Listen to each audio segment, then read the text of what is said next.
Hello दोस्तों, welcome to VGS mentor. दोस्तों, आज मैं आपके लिए लाया हूँ संबंध एवं फलन 12th क्लास का पहला चैप्टर। बहुत सारे बच्चों का डाउट रहता है कि यह काफ़ी मुश्किल होता है, लेकिन यह किस हद तक आसान हो सकता है, यह हम इसी वीडियो में चर्चा करेंगे। और बिना समय गंवाए शुरू करते हैं आज की प्रश्नावली। ये प्रश्नावली है 1.1। इसमें बात की जा रही है, निर्धारित कीजिए कि क्या निम्नलिखित संबंधों में प्रत्येक स्वतुल्य, सममित, संक्रामक है। स्वतुल्य, सममित, संक्रामक को बताने से पहले मैं आपको थोड़ा सा बेसिक बताना चाहूँगा। बेसिक जब आपको पता हो जाएगा तो ये बड़े आराम से आप निकाल पाएंगे। आइए जल्दी से मैं आपको बेसिक समझा देता हूँ फट से। अगर आप यहाँ पे देखें तो ये समुच्चय A बराबर कुछ एलिमेंट दिया गया है। ये समुच्चय A बराबर दिया गया है। इसके अलावा आपको R बराबर एक कंडीशन दी गई है। इस R को हम लोग रिलेशन कहते हैं। ये जो हमारा R है इसको हम रिलेशन कहते हैं। पहले देखो, पहले बेस समझते हैं। मान के चलो कि हमको A बराबर दिया गया है 1 2 3। ये हमको A बराबर, समुच्चय A बराबर दिया गया है। समुच्चय को कैपिटल लेटर में लिखा जाता है, बराबर का चिन्ह। फिर इसके बाद आप कर्ली ब्रैकेट का प्रयोग करते हैं, यानी मझला ब्रैकेट। फिर उसके बाद इसके अंदर जो चीज़ें लिखी जाती हैं उनको हम अवयव कहते हैं। ये सब क्या है? अवयव है। एक अवयव को दूसरे अवयव से अलग करने के लिए कॉमा का प्रयोग किया जाता है। इसके बाद ये सब तो आपने जानते ही हैं। इसके बाद हम लोग निकालेंगे यहाँ पे A क्रॉस A। कहने का मतलब ये हो गया कि हम समुच्चय A का गुणा समुच्चय A से करवाएंगे। तो ये एग्जैक्टली वैसे गुणा नहीं होता जैसे गुणा हम लोग करते हैं। इस क्रॉस का मतलब होता है कार्तीय गुणन। इसका मतलब क्या होता है भैया? कार्तीय गुणन।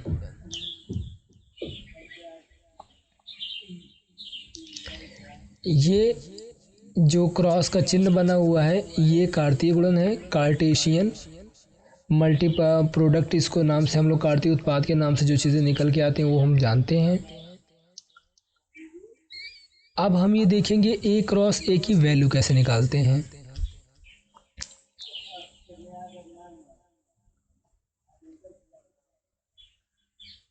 A बराबर ऐसे जो एलिमेंट लिखा 1 2 3 लिखिए। फिर से हमको A से ही मल्टीप्लाई करना है, तो फिर से हम A लिखेंगे और क्या लिखेंगे 1 2 3। 1 का मल्टीप्लाई 1 से कराएंगे, तो ये मल्टीप्लाई नहीं, हम लोग कार्तीय गुणन कर रहे हैं। तो इसको लिखा जाएगा यहाँ पे ऐसे 1 1। इस ब्रैकेट में अब इसको हम बंद कर देंगे। फिर अब इसी तरीके से 1 को 2 के साथ लिखेंगे 1 2। फिर इसी तरीके से 1 को हम 3 के साथ लिखेंगे 1 3। कोई भी बचना नहीं चाहिए। 1 के साथ हमने इस सम को लिखा, अब 2 के साथ हम सबको लिखेंगे और फिर इसी तरीके से 3 के साथ हम लोग सबको लिखेंगे। तो वो क्या कहलाएगा? कार्तीय गुणन। मैं लिखता हूँ। यस, हमने इन सबको लिख दिया है 1 1 2 1 2 1 3। 1 के साथ इन तीनों को, फिर 2 के साथ इन तीनों को, फिर 3 के साथ इन तीनों को लिखेंगे। हम ध्यान रखेंगे इधर का भी सारा एलिमेंट सबके साथ लिखा होना चाहिए, इधर का भी सारा एलिमेंट सबके साथ लिखा होना चाहिए। इसी चीज़ को हम कार्तीय गुणन कहते हैं। कार्तीय गुणन आपको समझ में आ गया होगा। कार्तीय गुणन को समझाने के लिए मैं एक और एग्जाम्पल का प्रयोग करूंगा। इसके बाद हम लोग अगली बात को समझेंगे। अब की बार हमको A बराबर 1 2 3 4 दिया गया है और B बराबर हमको दिया गया है सेट P बराबर A B C। ये हमको B बराबर दिया है। दोनों का कार्तीय गुणन कराना है। तो कार्तीय गुणन कराने के लिए मैं यहाँ पे लिखूँगा A लिखने के बाद यहाँ पे 1 2 3 4 इस तरीके से, और फिर मैं यहाँ पे लिखूँगा बी और यहाँ पे लिखूँगा ए बी सी। अब मैं इनका शुरू करूँगा कार्तीय गुणन। तो कार्तीय गुणन किसका करा रहा हूँ? ए क्रॉस बी करा रहा हूँ, ए क्रॉस बी। आप लोग भी कॉपी पेन लेकर के बैठें और मेरी जैसे मैं कर रहा हूँ उसी तरीके से आप लोग भी कार्तीय गुणन कराएं। ए क्रॉस बी, अब समझिए पहले कैसे करा जाएगा। पहले कौन है? ए, तो ए का एलिमेंट पहले लिखा जाएगा, फिर किसका? बी का। तो ए का कार्तीय गुणन किससे होगा? ए से, फिर किससे होगा? बी से, फिर किससे होगा? सी से। जैसे हम लोग गुणा कराते थे, एक नंबर से गुणा इधर के सारे नंबरों में कराते थे, ठीक वैसे ही कुछ ये भी काम करता हुआ नज़र आ रहा है कि इसका जो एक है इससे हम लोग सब में गुणा कराएंगे, ए में, बी में, सी में। तो लिखेंगे कैसे?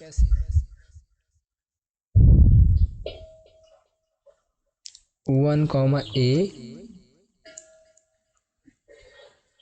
1 B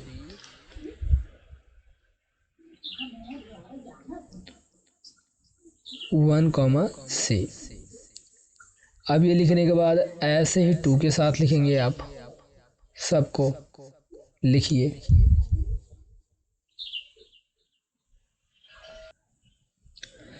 तो इस तरीके से हम लोग लिखेंगे।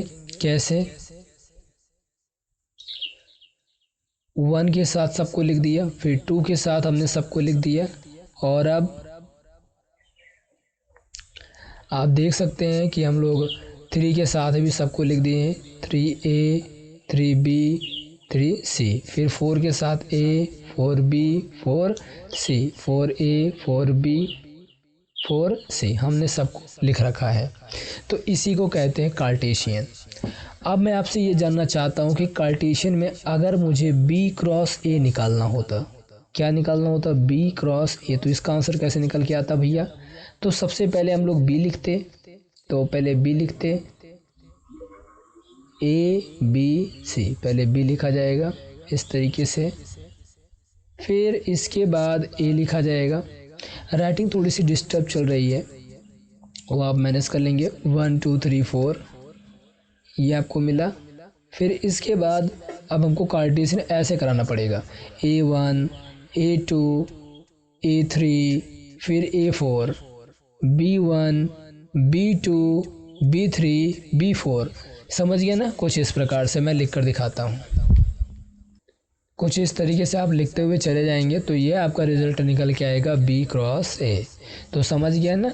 तो कार्टेशियन प्रोडक्ट में जो सेट पहले दिया जाएगा उसके एलिमेंट पहले लिखे जाएंगे, और जो समुच्चय बाद में दिया जाएगा उसके एलिमेंट हम लोग बाद में लिखते हैं, कुछ इस तरीके से। तो आपने कार्टेशियन सीख लिया।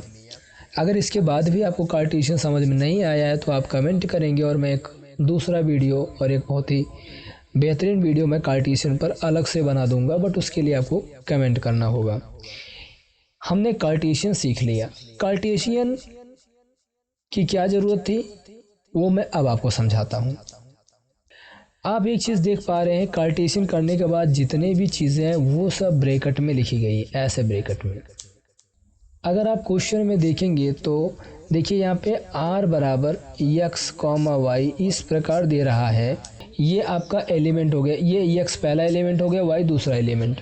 कैसे होना चाहिए? बाद में यहाँ पे सच दैट करके एक कंडीशन दी जाएगी, 3x - y बराबर 0। अब हम लोग इतनी चीज़ों को लेकर के चर्चा करेंगे। एक बार मैं इसको आपको समझा देता हूँ, उसके बाद फिर हम बैक टू द क्वेश्चन आते हैं। अब मैं समझाऊंगा r क्या चीज़ है इसमें।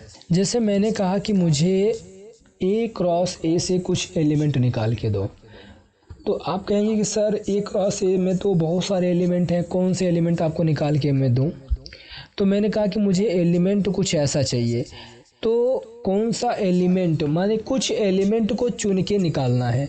तो एलिमेंट को चुनने के लिए जो मैं तरीका आपको बताऊंगा या जो तरीका क्वेश्चन में कहा जाएगा उसी को हम लोग रिलेशन कहते हैं। रिलेशन आपको समझ में आया? रिलेशन माने एक तरीका हो गया जिसके द्वारा आप अवयवों को छांट के निकाल पाएंगे। देखिए मैं आपको सिखाता हूँ कैसे। मैंने कहा कि मैंने रिलेशन 1 बनाया, R1 बनाया, मैंने कहा हमको x, y ऐसे चाहिए, x, y इस प्रकार हो कि x बराबर y हो, x बराबर क्या हो, y हो। हमें ऐसे r को चुनना है। मैंने इस रिलेशन में, इस R1 में हम लोग ऐसे अवयव रखेंगे जिनमें x और y दोनों की वैल्यू बराबर होनी चाहिए। दोनों की बराबर कहने से मतलब आप देखिए 1,1 इसमें x और y बराबर है, इसको हम लोग लिख सकते हैं। मैंने लिख दिया 1,1। फिर 1,2 क्या इसमें x और y बराबर है? नहीं, इसमें x की वैल्यू 1 है और y की वैल्यू 2 है। आप इस चीज़ को ध्यान देंगे कि पहला वाला नंबर x होता है और दूसरा वाला नंबर y। फिर यहाँ पे x y की वैल्यू बराबर नहीं है, यहाँ पर भी बराबर नहीं है, यहाँ पे है बराबर, x y बराबर है, तो हम लोग इसको भी लिखेंगे 2,2। फिर और कहाँ बराबर मिला? यहाँ बराबर मिल गया, तो आपने इसको भी लिख लिया। तो ये हमारा अवयव हो गए 1,1, 2,2, 3,3। ये मेरे अवयव हो गए। किस कंडीशन के तहत? इस रिलेशन के तहत, इस संबंध के तहत कि x, y बराबर x बराबर y। आई होप आपको यहाँ तक समझ में आया होगा। और एक चीज़ और ध्यान दें कि इसमें हम लोग वही एलिमेंट लिख सकते हैं जो एलिमेंट हमारे कार्टेशियन कार्तीय गुणन में दिया होगा। जो हमारे कार्टेशियन प्रोडक्ट में दिया रहेगा वही हम लिखेंगे। अब मैं आपको एक और एग्जांपल समझाता हूँ। मैंने आपको एक कंडीशन दे दी R2 की। R2 बराबर मैं कह रहा हूँ कि x, y इस प्रकार है कि x + 1 बराबर y है। अब ज़रा इसका मतलब समझें, यहाँ पे मैं क्या कहना चाहता हूँ वो समझें। बस 1 मिनट में ये सारी चीज़ें इरेज कर दूँ। Back to the question. इस संबंध में हम x, y इस प्रकार लेंगे x + 1 बराबर y होना चाहिए। x + 1 बराबर y कैसे आएगा? मतलब ये हुआ कि जो y वाली वैल्यू होगी, जो y की वैल्यू होगी वो x + 1 के बराबर होगी। माने हम लोग यहाँ पर आ जाते हैं अपने a क्रॉस a में और यहाँ से चुनते हैं। x की वैल्यू 1 है और यहाँ पे y की वैल्यू कितनी है? 1 है। नहीं चलेगा, y की वैल्यू x + 1 होना चाहिए। चलिए यहाँ पे देखें, x की वैल्यू कितना दिया गया? 1। y की वैल्यू कितना दिया गया है? 2। तो क्या ये 2 1 में 1 जोड़ने के बाद प्राप्त हुआ है? यस। तो इसका मतलब ये चलेगा। इसके बाद इस पर आ जाओ, x की वैल्यू कितना दिया गया है? 1। y की वैल्यू 3। कितना ज़्यादा है? 2। नहीं चलेगा। कितना ज़्यादा होना चाहिए भैया? 1। अगर 1 ज़्यादा है तब तो चलेगा, नहीं तो नहीं चलेगा। यहाँ पे आ जाओ, यहाँ पे तो ज़्यादा होने की बजाय उल्टा कम दिखाई दे रहा है, तो ये तो बिल्कुल भी नहीं चल सकता। और ये क्या है? बराबर, ये भी नहीं चलेगा। फिर 2,3 एक ज़्यादा है, हाँ ये भी चलेगा। देखिए यहाँ पे x की वैल्यू 2 है, y की वैल्यू 3 है। कहने का मतलब ये हुआ कि इससे एक ज़्यादा है ये y वाला, तो ये भी चलेगा। क्या ये चलेगा? नहीं, इसमें y कम है, इसमें y बड़ा होना चाहिए और केवल 1 पॉइंट बड़ा होगा जैसे इसमें बड़ा था। देखिए और कहीं है? नहीं है। तो इसका मतलब ये हो गया कि हमारे R2 में जो अवयव लिखे जाएंगे वो कौन कौन से लिखे जाएंगे? वो एक ये वाला लिखा जाएगा और भैया एक ये वाला लिखा जाएगा। ये वाला कितना है? 1,2 और लिखा जाएगा 2,3। ये अवयव हमारे इस संबंध के तहत प्राप्त हुए। इस रिलेशन R2 के तहत हमको जो एलिमेंट प्राप्त हुए वो ऐसे प्राप्त हुए। आई होप कि आपको एलिमेंट समझ में आ गया, आपको अवयव समझ में आ गया, आपको संबंध समझ में आ गया। रिलेशन किसे कहते हैं, रिलेशन आपको समझ में आ गया, आपको कार्टेशियन करना समझ में आ गया।